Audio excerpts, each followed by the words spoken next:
কুমিল্লা মহানগরীর ২৭টি ওয়ার্ড জুড়ে মশা নিধন কর্মসূচি হাতে নেন মানবিক সংগঠন বিবেকের প্রতিষ্ঠাতা জনাব ইউসুফ মোল্লা টিপু।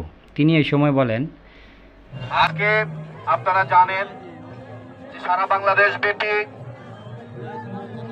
যে ডেঙ্গুর আক্রমণে ডেঙ্গু রোগ একটি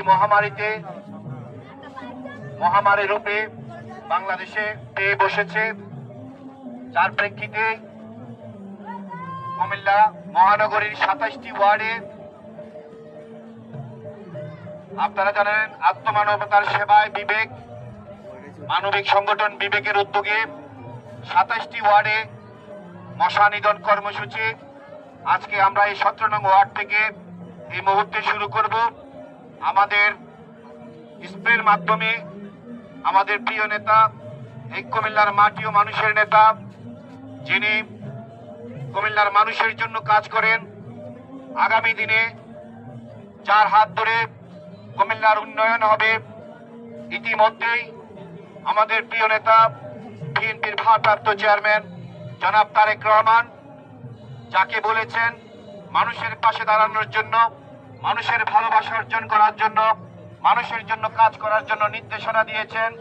এবং ওনার নির্দেশনা নিয়ে যিনি আজকে আমাদের বিবেকের পাশে এসে দাঁড়িয়েছেন, বিবেক সংগঠনের এই কর্মসূচি উদ্বোধন করার জন্য এসেছেন, তিনি আপনাদের যারা এখানে উপস্থিত হয়েছেন আমাদের মানবিক সংগঠন বিবেকের পক্ষ থেকে এবং আমাদের প্রিয় নেতার পক্ষ থেকে এবং বিএনপির ভারপ্রাপ্ত চেয়ারম্যান জনাব তারেক রহমানের পক্ষ থেকে আপনাদেরকে ধন্যবাদ এবং কৃতজ্ঞতা জানাই। আপনারা জানেন আমাদের নেতা বিএনপির ভারপ্রাপ্ত চেয়ারম্যান জনাব তারেক রহমান, তিনি বলেছেন মানুষের ভালোবাসা অর্জন করতে হবে, মানুষের জন্য কাজ করতে হবে। তাই আজকে থেকে আমরা ২৭টি ওয়ার্ডে এই কুমিল্লাকে মশা মুক্ত কুমিল্লা হিসেবে আমরা ঘোষণা করতে চাই। আগামী ১৫ থেকে ২০ দিনের মধ্যেই এই নগরীর ২৭টি ওয়ার্ডে আমরা মশা নিধন কর্মসূচি অব্যাহত রাখব।